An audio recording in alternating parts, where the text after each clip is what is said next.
إن الحمد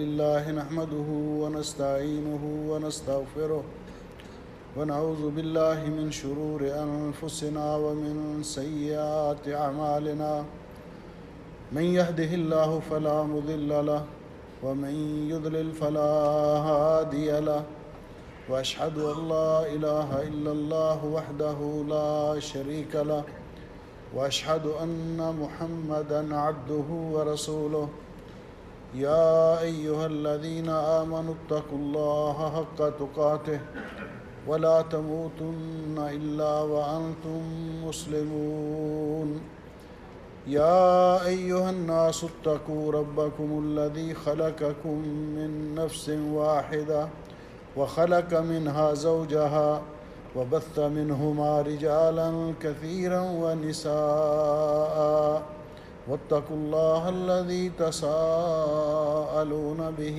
والأرحام إن الله كان عليكم رقيبا يا أيها الذين آمنوا اتقوا الله وقولوا قولا سديدا يصلح لكم أعمالكم ويغفر لكم ذنوبكم ومن يطع الله ورسوله فقد فاز فوزا عظيما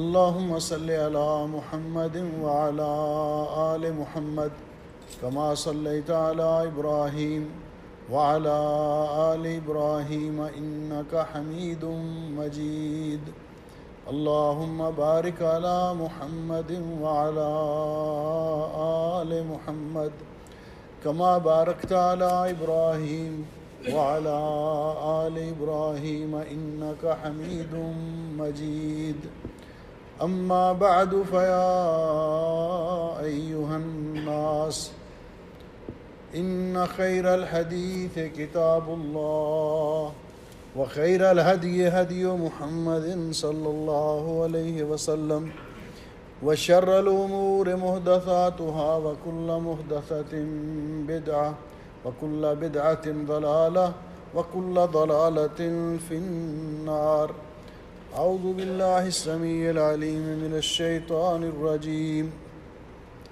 ولله الأسماء الحسنى فادعوه بها وذر الذين يلحدون في أسمائه قابل سعادت احترام بزرگوں، بھائیوں اور عزیزوں، آج کے خطبہ جمعہ کا عنوان ہے من اسماء اللہ سبحانہ و تعالی الغفور الرحیم۔ اللہ تعالیٰ کے اسماء حسنہ میں سے دو پاک اور بابرکت نام الغفور اور الرحیم کی تفسیر اور تشریح بیان کرنا مقصود ہے۔ حضرات گرامی قدر، اللہ سبحانہ و تعالی کی غفور الرحیمی اپنے بندوں پر اس کی کمال شفقت کے مظاہر میں سے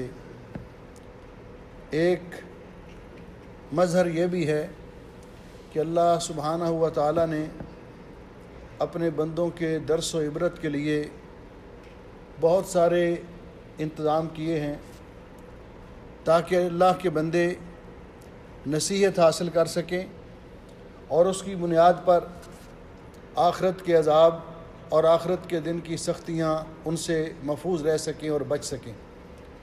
انہی مظاہر میں سے ایک مظہر یہ موسم بھی ہے جس میں سے ہم گزر رہے ہیں۔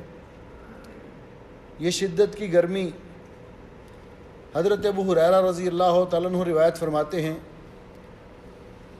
کہ نبی کریم علیہ الصلوۃ نے ارشاد فرمایا اشتکت النار الی ربہا، جہنم نے، آگ نے اللہ رب العزت کی بارگاہ میں یہ شکوہ کیا، رب اکل بعضی بعضا، اے اللہ میرے اندر اتنی حدت، تمازت اور شدت آ چکی ہے کہ آگ کے شعلے ایک دوسروں کے کھا رہے ہیں۔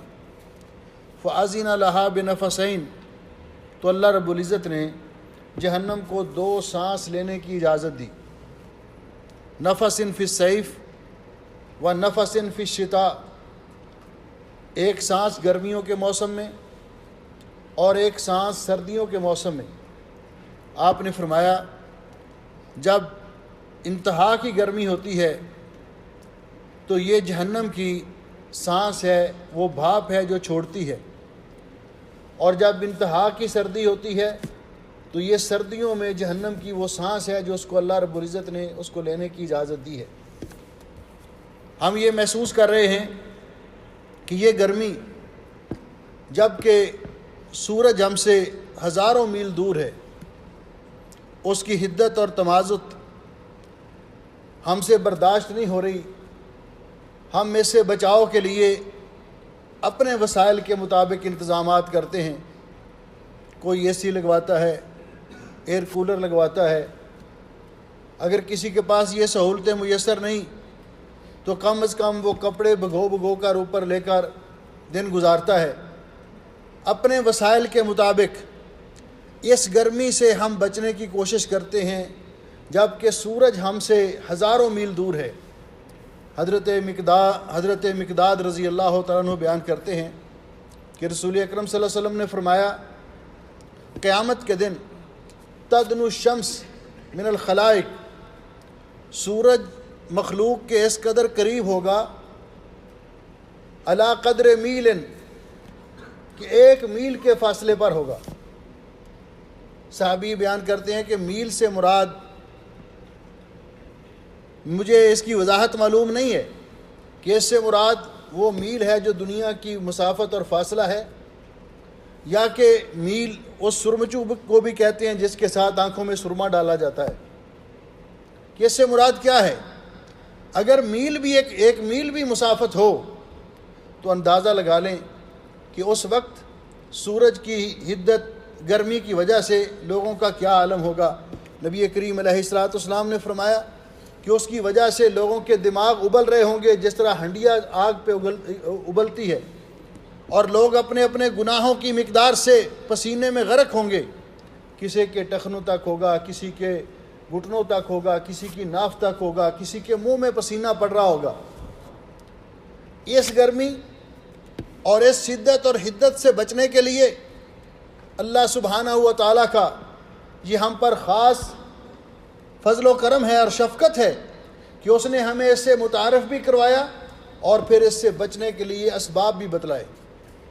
آج ہم وہ اسباب اگر اختیار کریں تو قیامت کے دن اللہ سبحانہ و تعالی ہمیں میدان محشر کی گرمی سے بھی بچا لے گا اور ہمیں جہنم کی آگ سے بھی محفوظ رکھے گا۔ آج ہمارے پاس وقت ہے کہ ہم اس کے وہ اسباب اختیار کرنے کی کوشش کریں۔ ہمارا رب رحیم و کریم جو ہمارا خالق و مالک ہے، پوری کائنات کا شہنشاہ ہے، اس کا تعارف ہر بندے کے اوپر لازم ہے کہ اپنے رب کا تعارف حاصل کرے۔ اللہ سبحانہ و تعالی کا تعارف کہ ہر قسم کی عبادات کے لائق صرف وہی ہے، اس کے حقوق کو اختیار میں کوئی اس کا شریک نہیں، اور پھر توحید اسماء و صفات اس پر ایمان لانا بھی لازم ہے۔ اور اس کا تقاضا یہ ہے کہ انسان یہ اعتقاد رکھے، جس طرح کہ اللہ رب العزت قرآن پاک میں فرماتے ہیں، اللہ لا الہ الا ہو لہ الاسماء الحسنی، اللہ تعالیٰ کے علاوہ کوئی معبود برحق نہیں، اس کے لیے اچھے اور بابرکت نام ہیں۔ دوسری آیت میں اللہ رب العزت فرماتے ہیں، قل ادعوا اللہ او ادعوا الرحمن، اللہ تعالیٰ کو اللہ کہہ کر پکارو یا رحمان کہہ کر پکارو، ایما تدعو، جو نام بھی اللہ کا لو، فلہ الاسماء الحسنی، اس کے لیے سارے کے سارے اچھے اور بابرکت نام ہیں۔ اس حوالے سے ہمارا یہ عقیدہ ہونا چاہیے، سب سے پہلے نمبر پر اللہ تعالیٰ کے اسماء و صفات کے بارے میں کہ اللہ تعالیٰ کے تمام اسماء کلھا حسنی، اچھے اور بابرکت ہیں۔ دوسرا، اللہ سبحانہ و تعالیٰ کے تمام نام توقیفی ہیں۔ توقیفی کا معنی یہ کہ اللہ سبحانہ و تعالیٰ کے لیے صرف وہی نام پکارا جا سکتا ہے جو قرآن کریم میں اللہ رب العزت نے نازل کیا اور جو نبی پاک صلی اللہ علیہ وسلم نے حدیث پاک میں اپنی امت کو بتایا۔ اپنی طرف سے اللہ تعالیٰ کا کوئی نام رکھنا جائز نہیں۔ نمبر 3، اس بات پر ایمان اور یقین رکھنا کہ اللہ رب العزت کے اسماء حسنہ لا تعداد ہیں، ان کا کوئی عدد معین اور محصور نہیں ہے، ان کی تعداد کا ہمیں علم نہیں ہے۔ یہ حدیث پاک کہ اللہ تعالیٰ کے 99 نام ہیں، جس نے ان کو شمار کیا، ان پر ایمان لایا، ان کے مطابق عمل کیا، وہ جنت میں جائے گا۔ تو یہ 99 ناموں کی فضیلت بیان کی گئی ہے۔ اس کا مطلب نہیں کہ اللہ تعالیٰ کے صرف 99 نام ہیں، بلکہ اللہ رب العزت کے اسماء حسنہ وہ غیر محصور ہیں۔ چوتھے نمبر پر یہ عقیدہ رکھنا ہر مسلمان کے لیے ضروری ہے کہ اللہ سبحانہ و تعالیٰ کا ہر اسم عظیم، ہر اسم اعظم، ہر مبارک نام صفت کو متضمن ہے، کہ اس کے اندر اللہ تعالیٰ کی صفت شامل ہے۔ جس طرح الرحیم کے اندر اللہ تعالیٰ کی صفت رحمت شامل ہے، رحمان کے اندر صفت رحمت شامل ہے، تو اللہ تعالیٰ کے تمام اسماء حسنہ یہ صفات کو متضمن ہے۔ یہ وضاحت اس لیے کہ دنیا کے اندر ایسے گروہ پیدا ہوئے جن میں سے ایک گروہ جہمیہ کا ہوا، جنہوں نے اللہ تعالیٰ کے اسماء حسنہ کا ہی انکار کر دیا۔ ان پر ایمان لانے کی بجائے کہنے لگے اس سے مخلوق کے ساتھ تشبیہ لازم آتی ہے۔ اور دوسرا گروہ ان کے بعد آیا جنہوں نے نام کا تو اقرار کیا اللہ کے اسماء حسنہ کا، لیکن صفات کو ماننے سے انکار کر دیا۔ لیکن کتاب و سنت کے ماننے والے مسلمان، نبی کریم علیہ الصلوۃ والسلام اور آپ کے صحابہ اکرام اور ان کے نقش قدم پہ چلنے والے، وہ اللہ تعالیٰ کے تمام اسماء حسنہ پر ایمان بھی رکھتے ہیں، ان کے تقاضوں پر یقین بھی رکھتے ہیں، اور اس کو اللہ تعالیٰ کی محبت کا ذریعہ سمجھتے ہیں۔ پھر اللہ تعالیٰ کی صفات باکمال، ان کے بارے میں ہمارا یہ عقیدہ ہے، ہر مسلمان کا یہ عقیدہ ہونا چاہیے کہ اللہ تعالیٰ کی تمام صفات ذاتی ہیں، کسی کی عطا کردہ نہیں۔ علم اس کا ذاتی، حیات اس کی ذاتی، تمام صفات ذاتی ہیں، جس کے مقابلے میں بندوں کی صفات اللہ کی عطا کردہ ہیں۔ اللہ تعالیٰ کی تمام صفات باکمال ہیں، ان میں کوئی نقص نہیں، کوئی عیب نہیں۔ بندے کی صفات، اس کے اندر نقص بھی ہے، کمزوری بھی ہے۔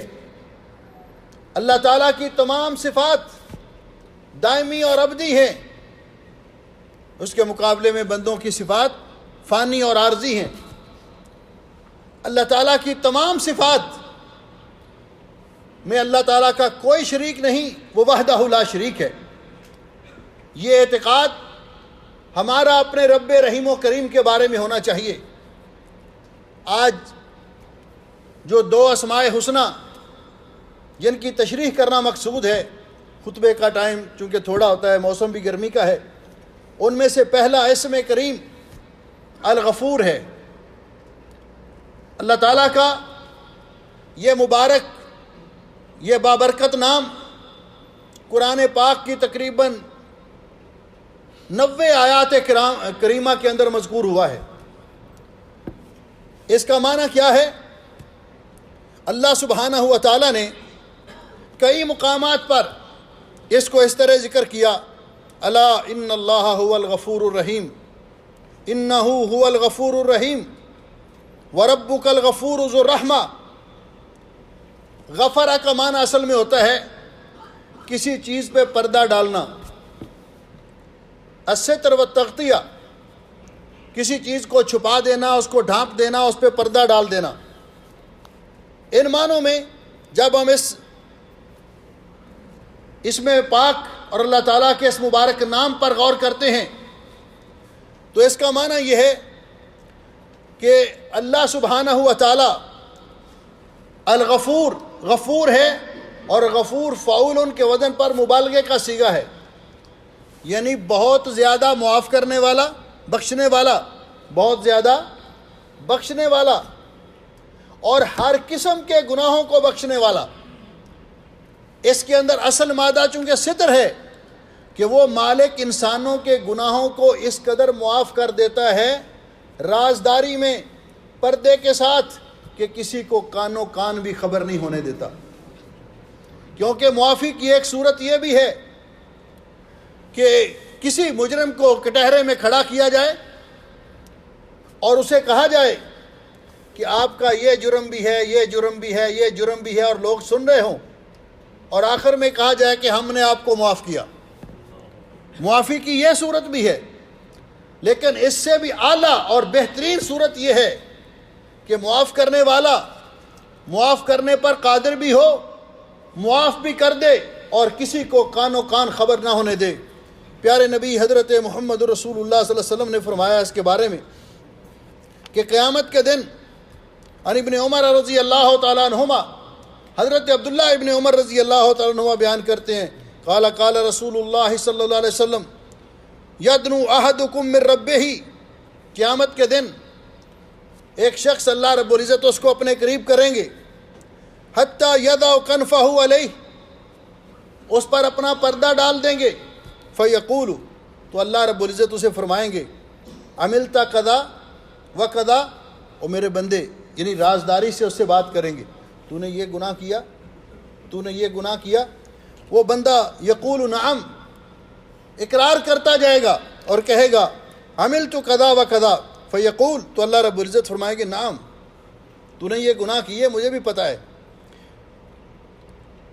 فیقررہ، پھر اللہ رب العزت اسے پوچھیں گے، اقرار کروائیں گے، ثم یقول، پھر اللہ رب العزت فرمائیں گے انی سترت علیک فی الدنیا، میرے بندے مجھے تیرے ان سب عیبوں کا پتہ تھا، جرموں کا پتہ تھا، گناہوں کا پتہ تھا، لیکن دنیا میں میں نے تیرے ان عیبوں پہ پردہ ڈال دیا، کسی کو پتہ نہیں چلنے دیا، کسی کے سامنے تیرا راز فاش نہیں کیا۔ انی سترت علیک فی الدنیا فہا انا اغفرها لک اليوم، اور آج میں تمہیں معاف کرتا ہوں، کسی کو پتہ بھی نہیں چلے گا۔ تو یہ ہے غفور کا معنی، کہ معاف کرے، اس طرح معاف کرے کہ کسی کو کان و کان خبر بھی نہ ہو۔ جب ہم اس معنی کا ایک اعتراف اور اقرار کرتے ہیں تو اس کا معنی یہ ہے، پہلے نمبر پر کہ ہمارا یہ ایمان ہے کہ اللہ کے سوا کوئی گناہوں کو معاف کرنے والا نہیں۔ اللہ تعالیٰ کے اسم کریم غفور کا تقاضا یہ ہے کہ ہم اس بات کا اقرار کریں کہ لا یغفر الذنوب الا اللہ۔ اللہ رب العزت نے قرآن پاک میں اس کی وضاحت کی کہ گناہ اگر معاف کر سکتا ہے تو صرف اللہ سبحانہ و تعالیٰ۔ دنیا کے اندر اگر کسی کا حقوق العباد کے ساتھ تعلق ہے تو وہ حقوق العباد کا مسئلہ ہے، وہ گناہ جو اللہ کی نافرمانی کے ہیں کوئی دوسرا معاف نہیں کر سکتا، تو گناہ صرف اور صرف اللہ تعالیٰ معاف کر سکتا ہے، پہلا تقاضا یہ ہے۔ دوسرا یہ ہے کہ اللہ سبحانہ و تعالیٰ ان اللہ یغفر الذنوب جمیعا، کہ اللہ تعالیٰ ہر قسم کے گناہوں کو معاف کر دے گا۔ اللہ سبحانہ و تعالیٰ فرماتے ہیں یا عبادی الذین اسرفوا علی انفسہم لا تقنطوا من رحمت اللہ ان اللہ یغفر الذنوب جمیعا۔ اللہ تعالیٰ کی رحمت سے کبھی مایوس نہ ہو، اللہ تعالیٰ ہر قسم کے گناہوں کو معاف کرنے پر قادر ہے۔ تیسرا تقاضا اس کا یہ ہے ان ربک واسع المغفرہ، اللہ تعالیٰ کی بخشش بہت وسیع ہے، اللہ تعالیٰ کی بخشش بہت وسیع ہے۔ اور چوتھا تقاضا یہ ہے الستر علی عبدہ، اللہ تعالیٰ اپنے بندوں کے گناہوں پہ پردے ڈالتا ہے، اور جو دوسروں کے گناہوں پہ پردے ڈالے اللہ رب العزت اس کے بھی گناہوں پہ پردے ڈالتا ہے۔ نبی علیہ السلام نے فرمایا من ستر مسلمن سترہ اللہ یوم القیامہ، جو کسی مسلمان کے گناہوں پہ پردے ڈالتا ہے قیامت کے دن اللہ اس کے گناہوں کو چھپا دے گا، اللہ اس کے گناہوں پہ پردے ڈالے گا۔ لیکن جو دوسروں کے گناہ ان کو نشر کرنا تو بڑی دور کی بات ہے اور بہت بڑا گناہ ہے۔ جو اپنے گناہ لوگوں کے سامنے بیان کرتا ہے، اللہ تعالیٰ غفور الرحیم ہے، اللہ تعالیٰ اس پر بہت ناراض ہے، اللہ تعالیٰ اس پر بہت ناراض ہے۔ جس طرح کہ حدیث پاک میں نبی علیہ السلام نے فرمایا کہ اللہ جل شانہ، آپ نے فرمایا کل امتی معافی الا المجاہرون، میری امت کے تمام گناہ گار اللہ ان کو معاف کر دے گا جب وہ معافی مانگیں گے، الا المجاہرون، سوائے مجاہرون کے۔ مجاہرون کون ہیں؟ کہ وہ لوگ جنہوں نے رات کی تاریکی میں گناہ کیا، اللہ نے اس پہ پردہ ڈال دیا، صبح خود لوگوں کو بیان کرتے رہے کہ میں نے رات کو یار یہ کیا، میں نے وہ کیا۔ اللہ فرماتے ہیں اس کو میں نے کبھی نہیں معاف کرنا۔ اس نے اپنے گناہوں پر دوسروں کو گواہ بنا لیا، معاملہ میرے تک تھا تو میں معاف کر دیتا۔ اس نے رات کو گناہ کیا، مجھے پتا تھا، میں نے اس کے عیب پر پردہ ڈال دیا، لیکن یہ اتنا کم عقل ثابت ہوا کہ میں نے جو اس کا عیب چھپایا، اس کا گناہ چھپایا، یہ لوگوں کے سامنے اپنے عیب خود بیان کر رہا ہے، تو اس کو میں نے کسی صورت میں معاف نہیں کرنا۔ اس لیے اللہ رب العزت غفور ہے، جو ہر قسم کے گناہوں کو معاف کرنے پر قادر ہے۔ اس کی مغفرت اور رحمت بہت وسیع ہے، اور وہ اس طرح معاف کر دیتا ہے جب کوئی سچی توبہ کرتا ہے یا مغفرت کے اسباب اختیار کرتا ہے کہ کسی کو کانوں کان خبر بھی نہیں ہوتی۔ دوسرا اللہ تعالیٰ کا اسم کریم الرحیم۔ رحیم کا معنی کیا ہے؟ کہ وہ غفور ایسا ہے کہ غافر الذنب یغفر الذنوب جميعا، ہر قسم کے گناہوں کو معاف کر دیتا ہے۔ شرک جیسے گناہ بھی اگر انسان سچی توبہ کر لے تو اللہ معاف کر دے گا۔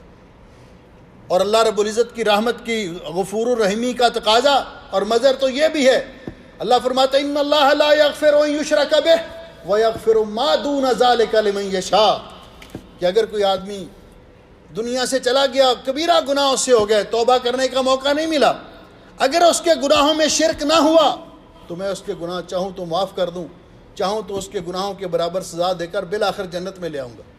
لیکن جو شرک کرتے ہوئے مر گیا، اللہ فرماتے ہیں اس کو میں نے کبھی معاف نہیں کرنا۔ انہ من یشرک باللہ فقد حرم اللہ علیہ الجنہ ومأواہ النار، جو شرک کرتے ہوئے مر گیا اللہ نے اس پر ہمیشہ ہمیشہ کے لیے جنت حرام کر دی ہے، اس کا ٹھکانہ جہنم ہے۔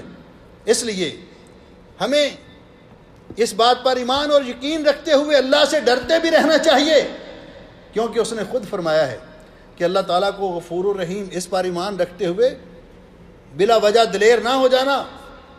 نبئ عبادی انی انا الغفور الرحیم وان عذابی هو العذاب العلیم، اللہ فرماتے میرے بندوں کو بتا دیجئے میں غفور الرحیم بھی ہوں، لیکن میری پکڑ بھی بڑی سخت ہے، میرا عذاب بھی بڑا سخت ہے۔ اس لیے ایمان، الایمان بین الخوف والرجاء، ایمان اس چیز کا نام ہے کہ انسان اللہ تعالیٰ کی سزا سے ڈرتا بھی رہے، اللہ کی رحمت کی امید بھی رکھے۔ دوسرا اللہ تعالیٰ کا اسم کریم الرحیم، اللہ رب، اس کا معنی یہ ہے کہ انسان اس بات پر ایمان اور یقین رکھے۔ رحمان اور رحیم میں فرق یہ ہے کہ رحمان کی رحمت پوری دنیا کو شامل ہے، کافروں کو، مومنوں کو، ہر چیز کو، لیکن رحیم، اس کی رحمت مومنوں کے لیے خاص ہے۔ وَقَانَ بِالْمُؤْمِنِينَ رحیمہ، وہ رحیم اس طرح کا کہ ارحم الراحمین ہے، اللہ تعالیٰ ارحم الراحمین ہے۔ ہمارے ہاں ایک بات مشہور ہے کہ اللہ تعالیٰ 70 ماؤں سے بھی زیادہ مہربان ہے، اور یہ جملہ ہی غلط ہے، یہ جملہ ہی سرے سے غلط ہے۔ کیوں؟ کہ نبی پاک صلی اللہ علیہ وسلم نے فرمایا کہ اللہ تعالیٰ کی رحمت اتنی وسیع ہے۔ آپ نے فرمایا عن ابی ہریرہ رضی اللہ تعالیٰ عنہ قال سمعت رسول اللہ صلی اللہ علیہ وسلم یقول ان اللہ مئۃ رحمہ، اللہ تعالیٰ ان للہ مئۃ رحمہ، اللہ تعالیٰ کی نے رحمت کو پیدا کیا اور 100 حصوں میں تقسیم کیا، 100 حصوں میں۔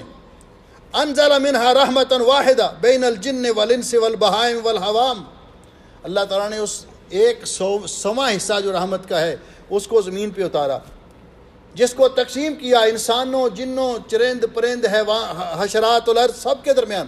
فبہا یتعاطفون، اسی کے ساتھ ایک دوسرے پر رحم کرتے ہیں۔ آپ نے فرمایا حتیٰ کہ جانور وہ اپنے غیر شعوری طور پر اس کا اپنے بچے پر پاؤں آ جائے تو شفقت سے اوپر اٹھا لیتا ہے، یہ سوی رحمت کا ایک حصہ ہے۔ وَبِهَا يَتَرَاحَمُونَ وَبِهَا تَعْطِفُ الْوَحْشُ عَلَى وَلَدِهَا، تو اللہ تعالیٰ کی اس رحمت کا 100واں حصہ وہ ساری مخلوق میں ہے، 99 حصے اللہ تعالیٰ نے اپنے پاس رکھے ہیں، تو وہ مالک کتنا مہربان ہے، ارحم الراحمین ہے۔ اس کی رحمت تو بہانے تلاش کر رہی ہے، رحمت حق بہانہ میں جو یہ ہم وہ اختیار کریں۔ دوسری چیز رحمت اللہ تغلب غضبہ، اللہ تعالیٰ کی رحمت اللہ کے غضب پر وسیع ہے۔ اور تیسری چیز، اللہ سبحانہ و تعالیٰ ارحم بعبادہ من الام بولدہا، اللہ تعالیٰ اپنے بندوں پر اس قدر مہربان ہے کہ اتنا ماں بھی اپنے بچے پر مہربان نہیں ہے۔ اس پر ایمان رکھنا اور پھر اللہ تعالیٰ کی مغفرت اور بخشش اور رحمت کے حصول کے لیے کوشش کرنا اس دنیا میں ہمارے لیے لازمی ہے۔ جب انسان ان اسباب کو اختیار کرے گا تو اللہ رب العزت کو مہربان پائے گا۔ وہ مالک غفور الرحیم ہے، اس کی پکڑ سے ڈرتے بھی رہنا چاہیے، جس کا تقاضا یہ ہے کہ ہم گناہوں سے بچیں۔ اس کی رحمت پر امید رکھنی چاہیے، اور اس کا تقاضا یہ ہے کہ ہم نیک اعمال کریں، آخرت کے لیے، اپنے لیے جنت کے حصول اور جہنم سے بچنے کے لیے کوشش کرتے رہیں۔ اللہ سبحانہ و تعالی مجھے اور آپ کو عمل کی توفیق بخشے۔ اقول قولی ھذا استغفر اللہ لی ولکم ولسائر المسلمین من کل ذنب واتوب الیہ فاستغفروہ انہ ھو الغفور الرحیم۔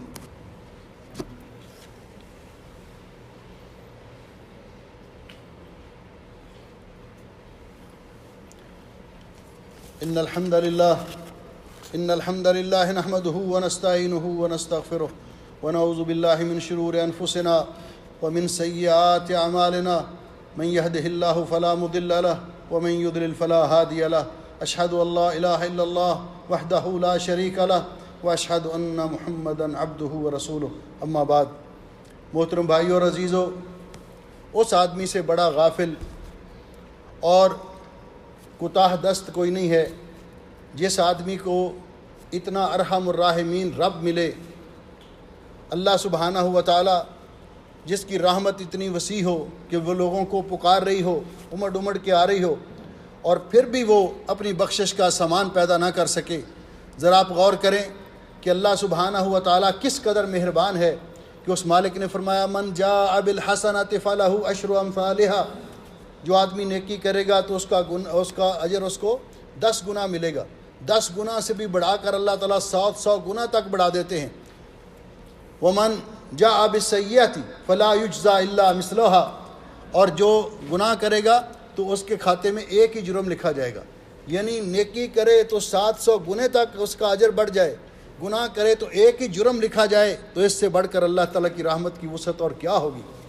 جو اتنا غفور الرحیم رب پائے اور پھر دنیا میں رہ کر اپنی بخشش کا سامان نہ کر سکے، تو اس سے بڑا سستی اور کاہلی میں مبتلا اور غافل آدمی اور کوئی نہیں ہو سکتا۔ اللہ تعالیٰ کی بخشش اور رحمت کے حصول کے لیے جو اسباب ہیں، ان میں سے پہلا سبب یہ ہے کہ اللہ رب العزت فرماتے ہیں وَأَطِيعُوا اللَّهَ وَأَطِيعُوا الرَّسُولَ لَعَلَّكُمْ تُرْحَمُونَ، اللہ اور اللہ کے رسول کی اطاعت، اللہ تعالیٰ کے ساتھ شرک نہ کیا جائے، عبادت صرف اس کی جائے، اور عبادت کا طریقہ وہ ہو جو پیارے نبی حضرت محمد رسول اللہ صلی اللہ علیہ وسلم نے بتایا۔ تو جو اس پر عمل کرے گا، اللہ نے فرمایا لعلکم ترحمون، یہ اللہ تعالیٰ کی رحمت کے حقدار ہیں۔ اور پھر فرمایا جو نبی پاک صلی اللہ علیہ وسلم سے محبت کرے اور محبت کے تقاضوں کو پورا کرے، فرمایا قل ان کنتم تحبون اللہ فاتبعونی یحببکم اللہ ویغفر لکم ذنوبکم واللہ غفور الرحیم۔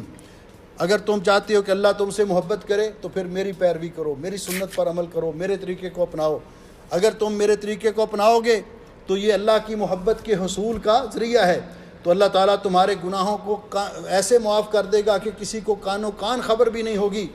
واللہ غفور الرحیم، اللہ تعالیٰ بخشنے والا مہربان ہے۔ تیسری چیز استغفار، اللہ تعالیٰ سے ہمیشہ اپنے گناہوں کی معافی مانگتے رہنا چاہیے۔ افلا یتوبون الی اللہ ویستغفرون واللہ غفور الرحیم۔ چوتھی چیز صلہ رحمی کرنا، جو آدمی صلہ رحمی کرتا ہے اللہ تعالیٰ اس کے گناہوں کو معاف کر دیتا ہے۔ عن ابن عمر رضی اللہ تعالی عنہما ان رجلا اتى الى النبی صلی اللہ علیہ وسلم فقال یا رسول اللہ انی اصبت ذنبا عظیما، کہنے لگا حضرت مجھ سے بہت بڑا گناہ ہو گیا ہے، فہل لی من توبہ، کیا میری توبہ کی کوئی صورت ہے؟ تو آپ نے فرمایا ہل لک من کیا تیری ماں زندہ ہے؟ اس نے کہا جی نہیں، اماں جان تو فوت ہوگی۔ قال ہل لک من خالہ، کیا تیری خالہ زندہ ہے؟ قال نعم، اس نے کہا جی ہاں خالہ تو زندہ ہے۔ قال فبرھا، اپنی خالہ کی خدمت کرو، اللہ تیرے گناہ معاف کر دے گا۔ ہم چاہتے ہیں کہ اللہ تعالیٰ کی بخشش اور رحمت کا حصول ہو تو ہم دوسروں کو بھی معاف کریں، دوسروں کو بھی معاف کرنے کی اپنے اندر یہ صلاحیت پیدا کریں۔ اللہ رب العزت فرماتے ہیں فَلْيَعْفُوا وَلْيَصْفَحُوا أَلَا تُحِبُّونَ أَن يَغْفِرَ اللَّهُ لَكُمْ وَاللَّهُ غَفُورٌ رَحِيمٌ۔ انسانوں کو چاہیے کہ آپس میں ایک دوسرے سے کوئی تھوڑی بہت کوتاہی غلطی ہو جاتی ہے تو معاف کر دیا کریں۔ کیا تم یہ نہیں چاہتے کہ اللہ تعالیٰ تمہیں بخش دے؟ اللہ تعالیٰ غفور و رحیم ہے۔ اسی طرح اللہ تعالیٰ کا ذکر اور تسبیحات، زمین پر رہنے والی اللہ کی مخلوق، اس پہ رحم کرنا۔ اللہ تعالیٰ نے فرمایا ارحموا من فی الارض یرحمکم من فی السماء، تم زمین پہ رہنے والوں پہ رحم کرو، اللہ تعالیٰ تم پر رحم کرے گا۔ زمین پہ رہنے والی مخلوق، انسان بھی اور باقی مخلوق، حتیٰ کہ آپ کسی جانور کو پانی پلا دیتے ہیں اور اس کی جان بچا دیتے ہیں تو اللہ تعالیٰ کے یہاں اس کی بھی بڑی قدر ہے۔ وہ کتے کو پانی پلانے والے کے اللہ نے گناہ معاف کر دیے، اس کی جان بچائی، تو اللہ تعالیٰ کی مخلوق پر رحم کرنا۔ اور پھر اللہ تعالیٰ کا ذکر اور تسبیحات۔ حضرت ابو ہریرہ رضی اللہ تعالیٰ عنہ فرماتے ہیں قال قال رسول اللہ صلی اللہ علیہ وسلم من سبح للہ فی دبر کل صلاۃ ثلاثا وثلاثین وکبر اللہ ثلاثا وثلاثین وحمد اللہ ثلاثا وثلاثین، جو آدمی ہر فرض نماز کے بعد 33 مرتبہ سبحان اللہ، 33 مرتبہ الحمدللہ، 33 مرتبہ اللہ اکبر اور 100 پورا کرنے کے لیے کہتا ہے، ثم قالت تمام المئہ لا الہ الا اللہ وحدہ لا شریک لہ لہ الملک ولہ الحمد وہو علی کل شیء قدیر، غفرت لہ خطایاہ وان کانت مثل زبد البحر، اللہ تعالیٰ اس کے گناہوں کو معاف کر دیتا ہے اگر کہ وہ سمندر کی جھاگ کے برابری کیوں نہ ہو۔ اور حضرت ابو ہریرہ رضی اللہ تعالیٰ عنہ فرماتے ہیں ان رسول اللہ صلی اللہ علیہ وسلم قال من قال سبحان اللہ وبحمدہ فی یوم 100 مرہ حطت خطایاہ وان کانت مثل زبد البحر، جو آدمی 100 مرتبہ یہ کلمات کہتا ہے ایک دن میں سبحان اللہ وبحمدہ، اللہ اس کے گناہوں کو معاف کر دیتے ہیں، مٹا دیتے ہیں اگر کہ وہ سمندر کی جھاگ کے برابر کیوں نہ ہو۔ اللہ تعالیٰ ہمیں عمل کی توفیق بخشے، اللہ ہمارے بیماروں کو شفا دے، پریشان لوگوں کی پریشانیاں دور فرمائے۔ ان اللہ وملائکتہ یصلون علی النبی یا ایھا الذین آمنوا صلوا علیہ وسلموا تسلیما، اللہم صل علی محمد وعلی آل محمد کما صلیت علی ابراہیم وعلی آل ابراہیم انک حمید مجید، اللہم بارک علی محمد وعلی آل محمد کما بارکت علی ابراہیم وعلی آل ابراہیم انک حمید مجید۔